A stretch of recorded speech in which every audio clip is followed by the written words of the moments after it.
A family goes for a hike on a summer afternoon in Arkansas. It's a family of 5, but only 4 of them are there that day. It's the parents and 2 of their young daughters. They're at Devil's Den State Park, and it's a beautiful place. The greens are very green, there's no cell service, so it's really a refuge from modern society. It's lovely and it's popular, and people come from all over to experience it. The family's about a half-mile down the trail when it happens. Police say a man in all black appears. He has a knife. The father is attacked first. While he's fighting with the stranger, the mother gets the girls to safety and then runs back to help. Neither of them survive. Clinton and Cristin Brink are killed in Devil's Den by that stranger. Try to relay to the office that we found the victims down here. They're on the lower Devil's Den Trail. Just a couple minutes. I think I see you right there. I've got two bodies down here. These are the first official words about it that go out over the scanner. First responders find the bodies of Clinton and Cristin, but their 2 little girls are unhurt. They're terrified, and they're looking for help, but they're physically unhurt. What happens in Devil's Den that day begins a rapid sequence of events that we're only now beginning to understand, and the early answers are truly baffling. We're all wired differently. Some of us are wired for good, some of us are wired for bad. But a select few step outside of all society's boundaries. From Cold Open Media, this is Deviant.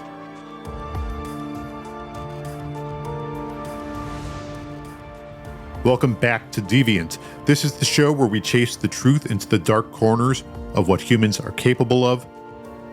I'm Dan Szematowicz, and so glad you're here. The thing about podcasts is that you can listen to them whenever. You could be listening to this the day we put it out. Or you could be listening to this a year from now and you just have come across it. And if you're listening to this a year from now, I'm really interested to know how this story has played out, because as we're recording this, it just happened.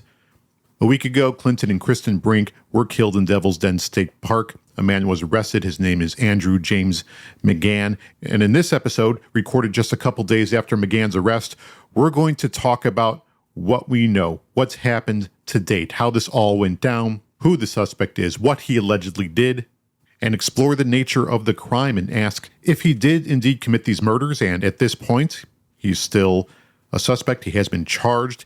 Police say he did admit to it and DNA was matched to the scene. Assuming all that holds, was this his first? Details about what happened out there might help us wrap our brains around that. For now, though, let's jump back into the story. It's the afternoon of July 26th, 2025. Cristin and Clinton's bodies have been discovered on the trail, and the investigation is just now starting. First responders, police, EMTs are all showing up at the scene.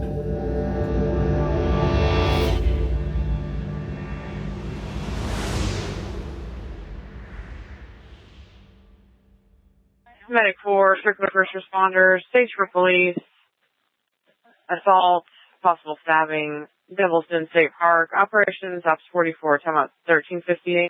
This is the very start of the investigation. Clinton and Cristin Brink's 43 and 41 years old are dead on the trail at Devil's Den State Park in Arkansas. But authorities don't know that yet. They have 3 children, 2 of whom are with them on that day, ages 7 and 9. They're physically unharmed. We're not naming them. They end up connecting with some adults who raised the initial alarm. Now first responders are arriving on scene and trying to figure out what's going on. And that does start with the children. One of the many horrible parts about this story is that they see their parents murdered. The 7-year-old girl and this 9-year-old girl are the initial witnesses. 2 children are there. They advise that their parents were assaulted. One was possibly stabbed. The parents are missing. First responders work the trails, trying to find Clinton and Cristin. We're all sweeping the trail, me, and I've got a maintenance person with me, interpreters with first aid kits trying to locate the family. Do we need to sweep the closer trails or just stay on the main trail? Cover the main trail right now first. It doesn't take long until 2 bodies are found.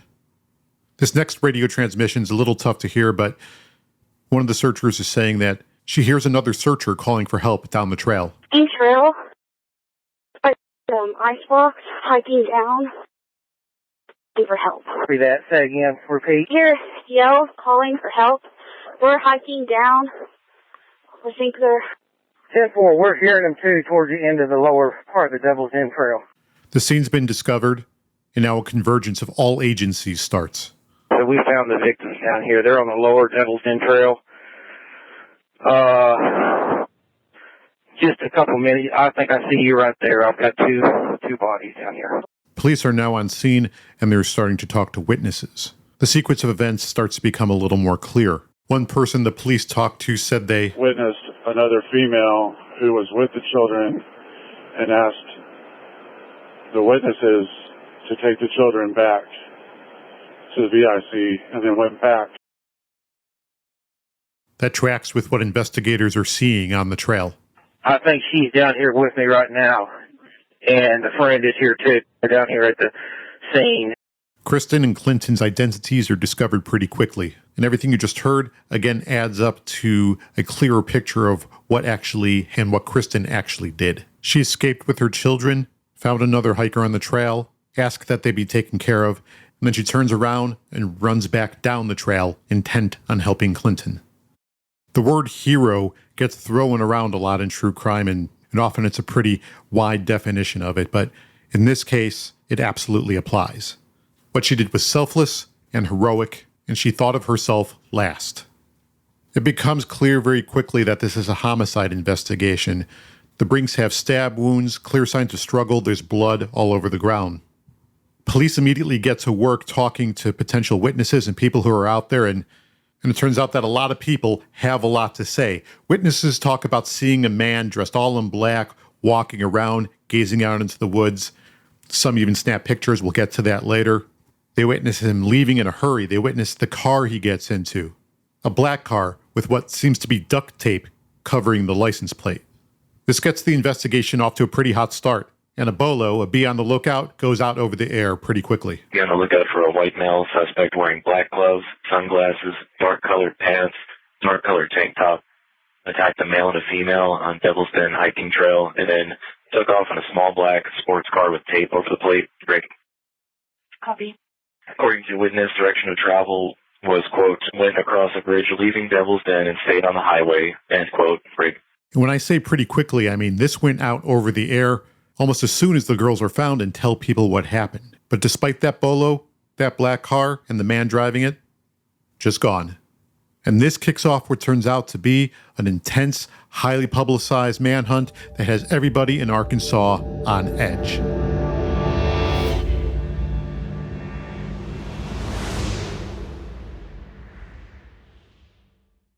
Arkansas State Police say a couple was attacked and killed while hiking with their daughters at Devil's Den State Park this weekend. And tonight we're tracking the urgent search for the suspect. And urgent is right because a particular aspect of how this attack unfolded makes this suspect, this person at large, even more dangerous. The attack and the killings appear random. Police can't find anybody in the Brinks background who would do such a thing or any reason for this to be done or for them to be targeted. This looks like an untargeted killing.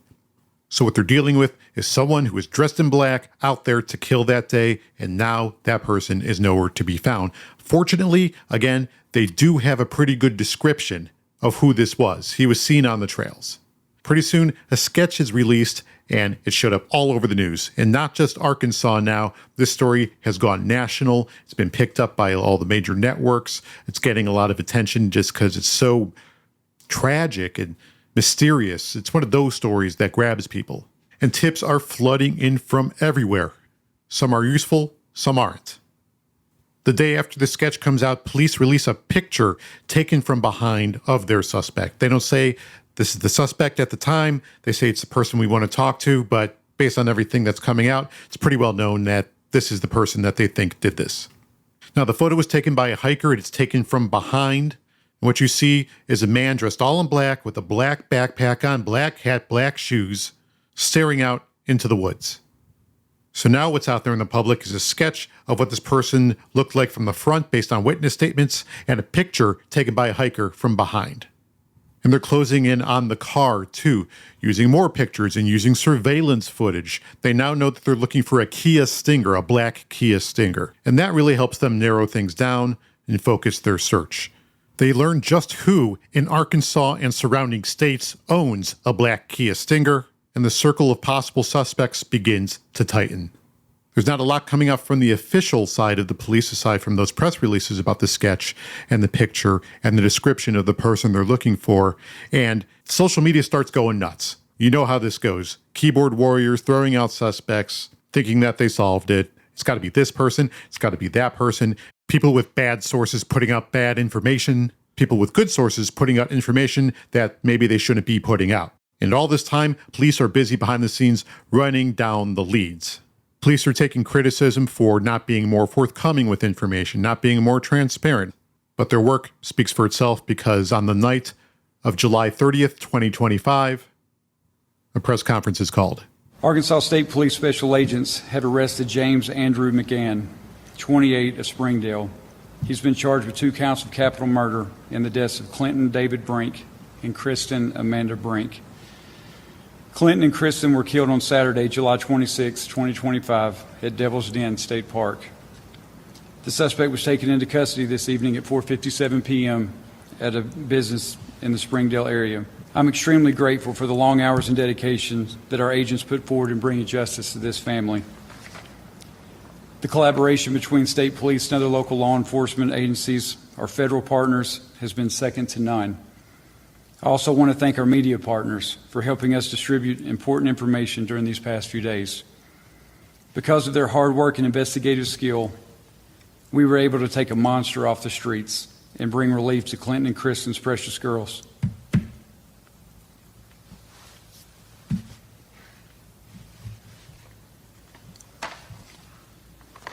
And to the rest of citizens of Arkansas.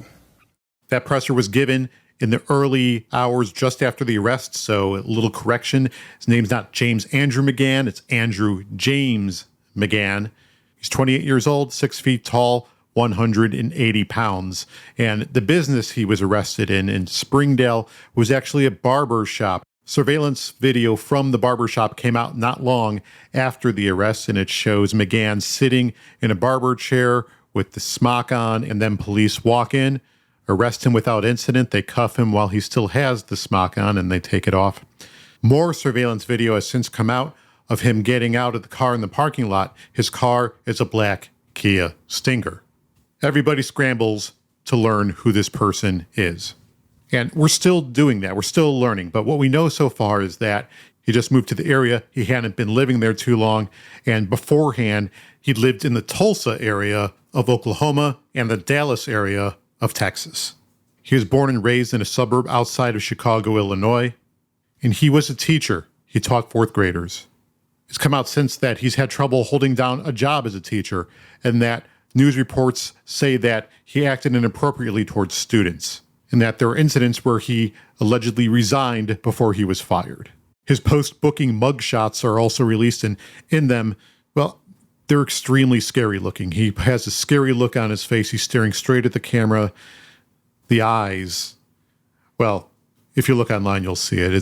They're staring right at the camera, and they are very angry eyes. In one of the photos, he looks like he has bruising on his face. Don't know what it is, but there is definitely some sort of marking where it looks like he was in a struggle. The day after this, on July 31st, another press conference happens. This time, we get a fuller picture of the story, more details about what happened. And going into it, everyone's big question is, how do we know that this is the guy? What makes them so certain that he allegedly killed Clinton and Cristin Brink?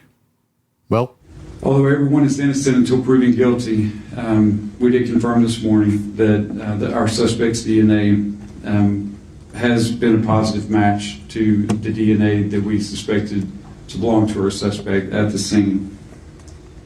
During an interview with investigators, the suspect indicated that he did commit these murders.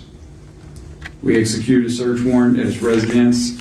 There were articles found there that are consistent with being involved in this particular crime. Andrew James McGann allegedly confesses to police that he did kill Clinton and Cristin Brink on the trail that day at Devil's Den Park.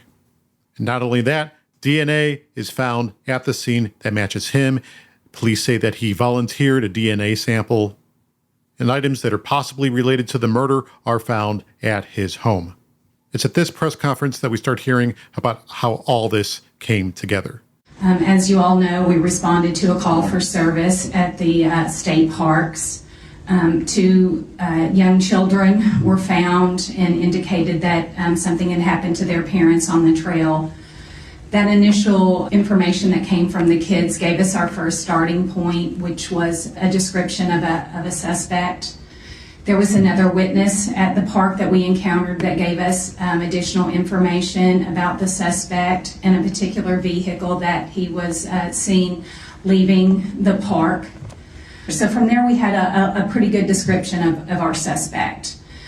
We did our initial release. Other witnesses came forward that were on the trail during the time that the murders occurred that did not see the murders, but brought forth video footage, photographs that they had taken on their day trip to the park.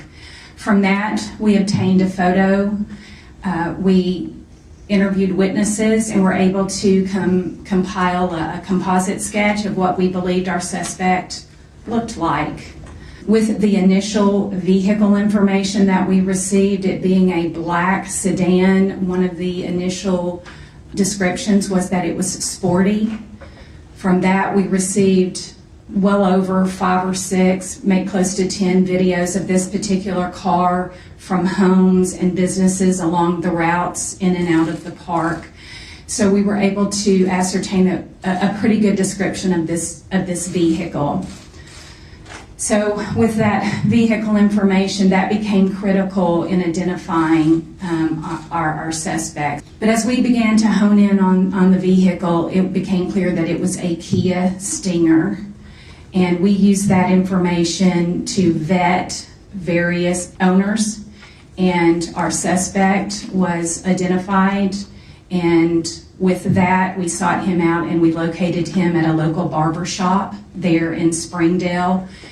We took him into custody, and with that, we, spoke to him, and he made statements indicating that he had committed these heinous acts. Our job didn't stop there. We executed a search warrant on his house and also on the vehicle. We are still waiting a lot of testing at the crime lab.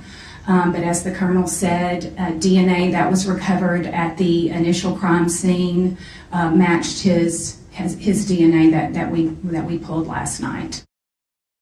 So right now, as I record this, Andrew James McGann is in custody and has been charged with this double homicide.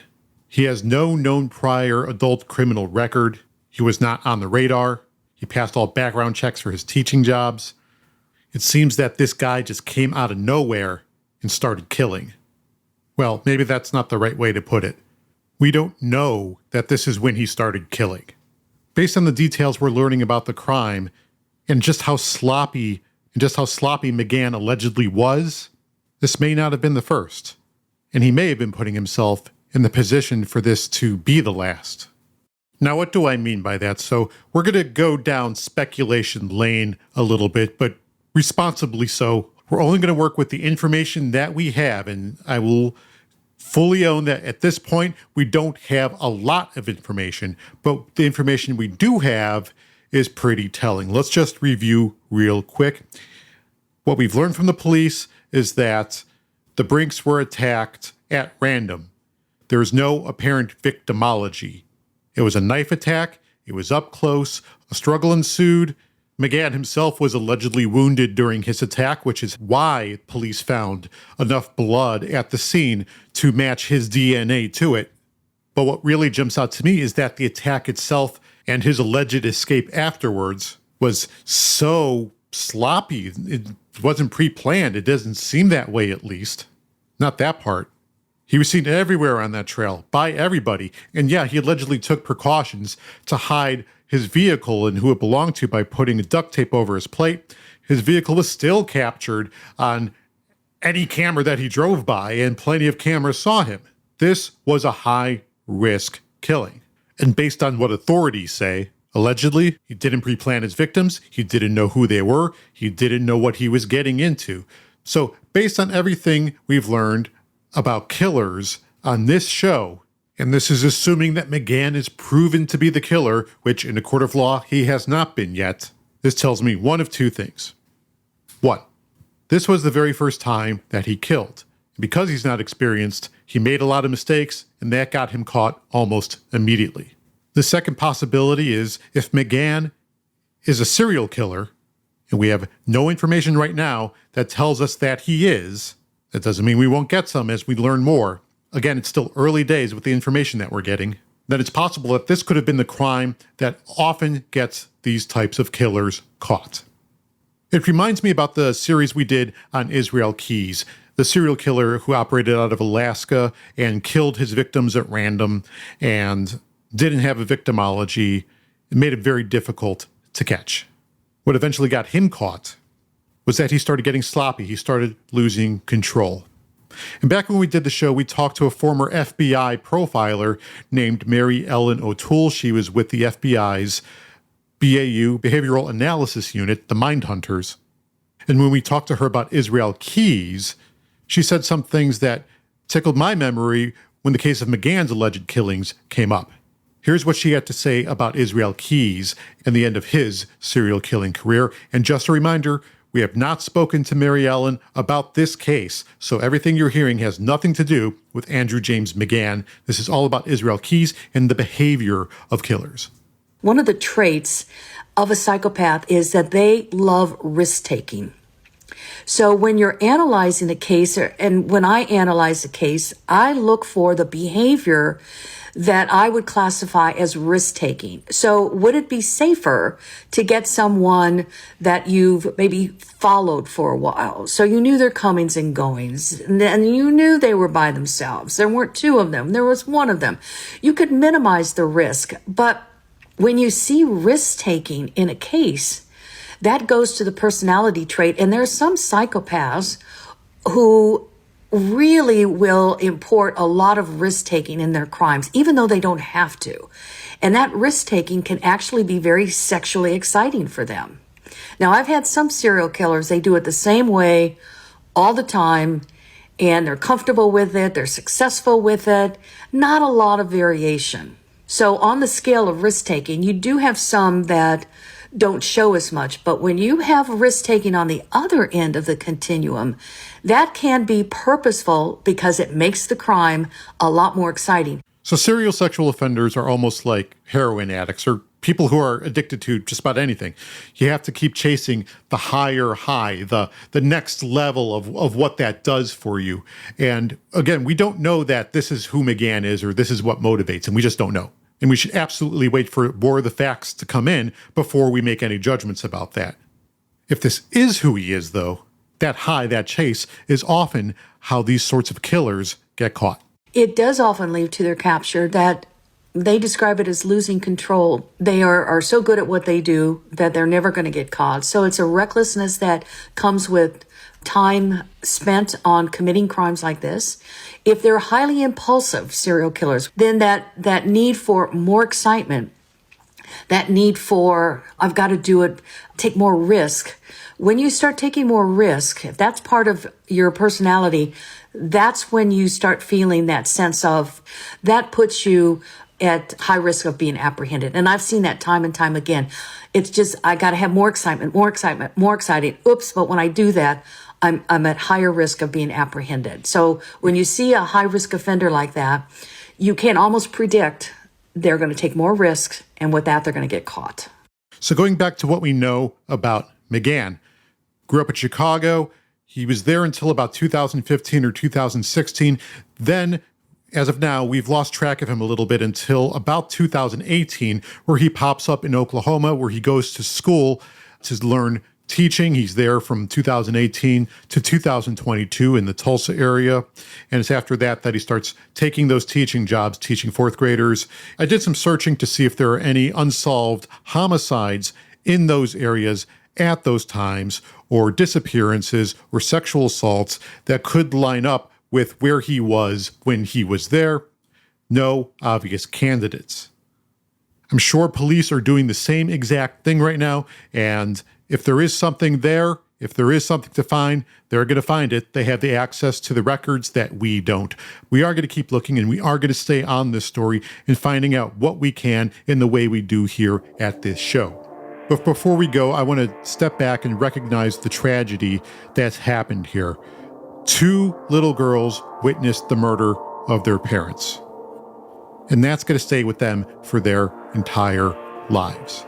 They're going to need all the love and support this world can give them. So let's do our best to do our part and be respectful and honor the memories of their heroic parents. We'll continue to update this story mainly on our social platforms. You can find those at Deviant.podcast on Instagram and TikTok. We're also on YouTube. We'll post YouTube shorts when there's something to post. And you can always learn more about the stories that we tell on our Patreon, deviantpodcast.com. There you'll be able to find documents and videos and pictures and audio we weren't able to use, extras about the stories that we're telling, documents too, there for you to peruse. Again, deviantpodcast.com. Starts it free. We'll post some stuff from this story too. Until next time, thanks for listening. Deviant is written and produced by Andrew Iden and me, Dan Szematowicz. Executive producers are Clark Goldband, Andrew, and myself. Original scoring comes from Shuvo Sir. Sales, marketing, and distribution support comes from our partners at Gemini 13. Deviant is a production of Cold Open Media.